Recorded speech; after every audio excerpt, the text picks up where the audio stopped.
Olá pessoal, tudo bem? Aqui professor Norberto Salomão, professor de História, para a gente falar sobre o primeiro reinado, esse momento tão importante da história do Brasil, sempre lembrando que nós estamos completando o bicentenário da independência do Brasil. E é um pouquinho sobre isso que a gente vai falar. Olha bem, o primeiro reinado, ele vai de 1822 a 1831. Então esse período curto em que nós tivemos a administração do Dom Pedro I foi uma administração complicada. Então já vamos dar essa dica aqui. O primeiro reinado ele foi estável, quer dizer, tranquilo, ou instável. Ele foi instável, ele foi marcado por várias instabilidades. Como é que começa esse primeiro reinado, afinal de contas? Bom, é todo aquele processo que a gente já viu, né? Fim do período joanino, Revolução do Porto lá em Portugal e a exigência para que Dom João voltasse para Portugal. E Dom João voltou, mas não levou o filho Dom Pedro. Tivemos pressões de Portugal, mas Dom Pedro, com apoio local, fica no Brasil. 9 de janeiro de 1822, o dia do fico. Aí se inicia o processo de independência do Brasil. Esse processo chega ao seu momento áureo, ao seu momento máximo, quando no dia 7 de setembro de 1822, olha o que nós temos, a proclamação da independência do Brasil, o grito do Ipiranga, né? E aí começa o primeiro reinado. Agora a nossa pergunta é o seguinte, o primeiro reinado começa tranquilo, a independência do Brasil foi pacífica? Resposta direta, não. Nós tivemos por pelo menos 2 anos um processo de luta, nós tivemos um processo de guerra contra grupos de portugueses que estavam no Brasil, muitos que tinham funções administrativas, funções militares, e com a independência do Brasil poderiam perder seu posto, seu cargo, seus privilégios. Esses grupos se organizaram na luta contra a independência. Então Dom Pedro I teve que combater esses grupos. Dá uma olhadinha aqui comigo, ó. Guerra de independência, conflitos que envolveram a independência do Brasil. Olha aqui, 2 aninhos ocorreram entre 1822 e 1824. Em que lugares? Maranhão, Grão-Pará, Bahia, Mato Grosso, Províncias Unidas do Prata, que é aquela região ali ao sul do Rio Grande do Sul, onde atualmente está o Uruguai, antiga província Cisplatina. Então veja que, olha lá, vamos de novo para esse ponto, a independência do Brasil não foi pacífica. Pois bem, em meio a esse processo, olha o que nós temos aqui, avançando um pouquinho, o destaque para uma mulher, a baiana Maria Quitéria, uma mulher que, querendo se envolver na questão da luta em favor da independência, acabou se inscrevendo no exército como homem, cortou os cabelos e tal, contrariando o pai e tudo, ela foi para lá. Quando foi descoberta que era mulher, o comandante da guarnição disse não, ela fica porque é meu soldado mais valoroso. Vamos só adaptar um uniforme. Então adaptaram o uniforme para Maria Quitéria, heroína baiana da independência do Brasil. Então merece nota aqui. Avancemos um pouquinho mais. Bom, o Dom Pedro proclamou a independência do Brasil. Mas para que um país tenha sua independência efetivada, há necessidade do reconhecimento dessa independência por outras nações. Eu não sei se vocês sabem, hoje em dia isso é feito pela Assembleia Geral da ONU, mas não existia a ONU ainda à época. Então cada país tinha que reconhecer esse processo de independência. Olha o que nós colocamos aqui, a Doutrina Monroe, né? Doutrina Monroe, 1823, a América para os americanos. Quem não se lembra desse slogan, né? América para os americanos. O presidente James Monroe dos Estados Unidos não admitia a interferência da Europa aqui na América. Então essa é uma política que vai reconhecer a independência de vários países aqui na região. Bom, depois dos Estados Unidos, nós vamos ter o reconhecimento da independência pelo México e depois por Portugal. A independência pelo México e depois por Portugal. No caso de Portugal, Portugal não queria reconhecer a independência do Brasil, claro, não queria perder a região, mas a Inglaterra tinha interesses para ampliar os seus mercados aqui na América. Então a Inglaterra pressiona Portugal a reconhecer a independência do Brasil. Mas que recursos, que instrumentos a Inglaterra utilizou?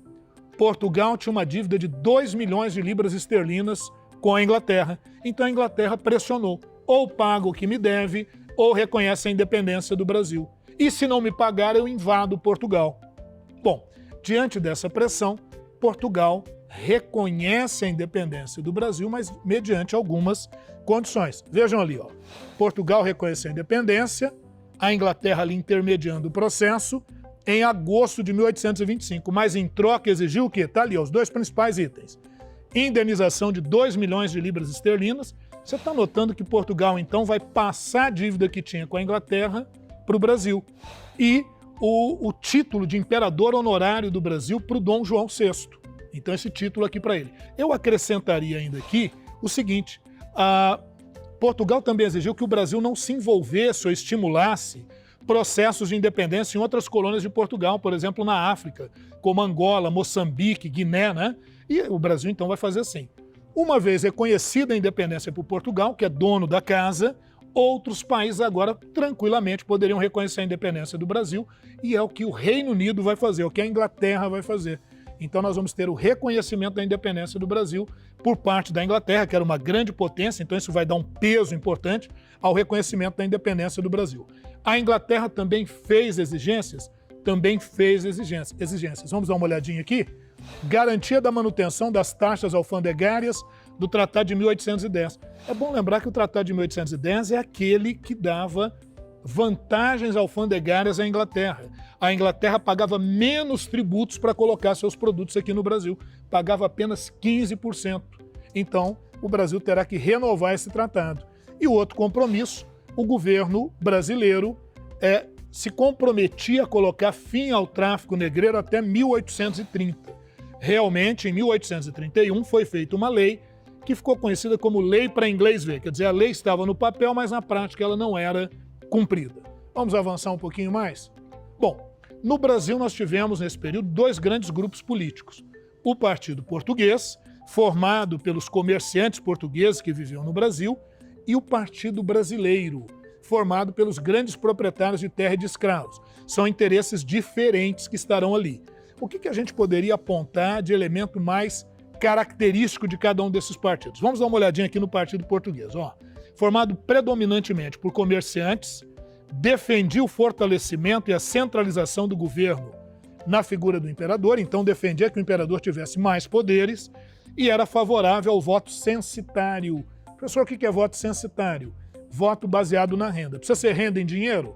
Não. Depende daquilo que eu quiser estabelecer. Pode ser renda em dinheiro, pode ser renda em alqueires de mandioca, pode ser renda em cabeças de gado.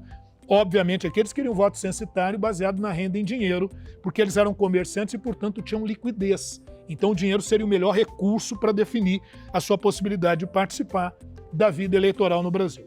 O outro grupo, o Partido Brasileiro, olha aí, formado predominantemente por proprietários de terras e de escravos, defendia que a autoridade de Dom Pedro I fosse limitada. Então a gente diz que aqui é um ideal liberal. Lembra, o ideal liberal é aquele que propõe que o governo tenha menos poderes e o indivíduo tenha mais direitos. E finalmente aqui defendia o voto censitário, só que, olha a diferença, baseado em alqueires de mandioca. Porque a mandioca é para o fazendeiro, então isso daria ao fazendeiro, que são os brasileiros, maior poder de participação na vida política. Muito bem, vamos ver o que se desenhou a partir da atuação desses 2 grupos. Como Dom Pedro I, para proclamar a independência, se aproximou mais do Partido Brasileiro em um primeiro momento, e ao convocar uma Assembleia Constituinte, ela será dominada pelo Partido Brasileiro, o Partido Brasileiro, à frente da Assembleia Constituinte, estabelece um anteprojeto constitucional. Por que é um anteprojeto? É projeto quando vai para votação, então nem chegou aí para votação. Esse anteprojeto propunha que o poder do imperador ficaria limitado, que o voto seria indireto e censitário, baseado na renda em alqueires de mandioca, que Dom Pedro I, tendo poderes limitados, não poderia, por exemplo, fechar o parlamento. Dom Pedro I não gostou nada disso. Os portugueses também não. O que ocorre? Dom Pedro, usando a força, realiza a famosa Noite da Agonia, na qual ele fecha o parlamento, afirma que o parlamento estava traindo a confiança do imperador, reúne 10 membros de sua confiança e diz que então ele e esses 10 membros, o chamado Conselho dos Notáveis, fariam uma constituição digna do imperador e do Brasil. Então, olha o nosso alerta, nunca houve uma constituição no Brasil chamada Constituição da Mandioca. Olha lá, nunca foi aprovada, não chegou nem aí para votação. Foi um anteprojeto. A Constituição mesmo será aquela proposta por Dom Pedro I e seus 10 membros de confiança, e ela será outorgada. O que é outorgada? Imposta à nação. Vamos ver o que essa Constituição vai dizer? primeira Constituição brasileira, está aqui, né, a capa da Constituição, e vamos aí para outra telinha, aí a Constituição de 1824, que foi imposta. Ela vai estabelecer que o Brasil terá 4 poderes e não 3, e esse 4º poder era o poder moderador, nas mãos do imperador. Veja que o poder moderador controlava o poder executivo, os conselhos de Estado e os conselhos das províncias. O poder legislativo com a Assembleia Geral, formada por deputados e senadores, e o poder judiciário com um Supremo Tribunal de Justiça com juízes nomeados. Essa era a estrutura, a organização dos poderes do Estado nesse período. Agora, muito importante a gente falar do sistema eleitoral do período. Vamos lá? Olha como é que era o sistema eleitoral. Você tinha o eleitor de paróquia, renda mínima de 100 mil contos de réis por ano. O eleitor de paróquia elegia o eleitor de província. Para ser eleitor de província, pelo menos 200 mil contos de réis por ano. E o eleitor de província que elegia deputados, para ser candidato a deputado, pelo menos 400 mil contos de réis por ano, e senadores. Lembrar que o cargo de senador era vitalício e para se candidatar, pelo menos 800 mil contos de réis, que era a moeda da época, por ano. Então veja que o voto não era direto. Eu não tinha voto direto durante o período do Império no Brasil. Tá claro isso aí? Muito bem, vamos avançar um pouquinho mais. Bom, como a Constituição de 1824 foi imposta, isso gerou reações aqui no Brasil. E no Nordeste brasileiro, que foi um lugar famoso por reações, nós tivemos, a partir de Pernambuco, a organização da Confederação do Equador, um movimento republicano contrário ao autoritarismo de Dom Pedro I. Então, no Nordeste brasileiro, revolta republicana, conhecida como Confederação do Equador. Reuniu várias das províncias ali do Nordeste a partir de Pernambuco. Podemos ir para a próxima telinha, aqui está a bandeira do movimento, só que o movimento foi duramente reprimido por Dom Pedro. Os principais membros desse movimento foram eliminados, eles foram executados. Está vendo como é que o primeiro reinado foi um período de grande instabilidade política? Vamos para o nosso próximo tópico. Olha aqui, ó. Vocês estão vendo o mapa da América do Sul, de vermelhinho ali no final, ó, a região onde atualmente está o Uruguai, E ali nessa região onde está o Uruguai é a antiga província Cisplatina. A Argentina ficava instigando essa região a se tornar independente do Brasil. Isso gerou, entre 1825 e 1828, a chamada Guerra da Cisplatina. Nessa guerra não venceram nem Brasil, nem Argentina. Houve a intermediação da Inglaterra e, por intermédio da Inglaterra, o Uruguai se tornou independente em 1828. Nascia a República Oriental do Uruguai. Vamos para mais um tópico. Nesse período, Dom Pedro I passou a ser muito criticado pela imprensa. E um dos críticos a Dom Pedro I era Líbero Badaró. Líbero Badaró foi ameaçado. E no jornal em que ele escreveu, ele disse: tenho recebido ameaças, mas eu aviso aos que me ameaçam. Se eu morrer, morre um liberal, mas não morre a liberdade. Pois é, morreu assim mesmo, foi assassinado.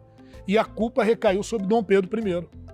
Dom Pedro I, então, vai a Minas Gerais tentar alimentar, né, o seu poder político, buscar apoio político em Minas. Lá também foi mal recebido. Quando Dom Pedro volta ao Rio de Janeiro, os portugueses prepararam ali uma recepção para ele, mas acabou em briga de rua, a chamada Noite das Garrafadas. Então a crise se instalou. Houve também crise entre Dom Pedro e seu irmão Dom Miguel na disputa pelo trono de Portugal. Dom Pedro teve que lutar com o irmão Dom Miguel para poder recuperar o trono português. Avancemos. Todo esse quadro caracterizou a profunda crise do primeiro reinado. Dom Pedro perdeu a capacidade de administrar o Brasil, perdeu a sua base de apoio e, perdendo a base de apoio, foi obrigado a abdicar ao trono em 7 de abril de 1831. Era o fim desse instável primeiro reinado. Muito bem, pessoal. Espero que vocês tenham compreendido aí esse instável período, esse atribulado período que marcou o início da história independente do nosso país. Fiquem ligados, em breve voltaremos com novas informações, bons estudos e até mais.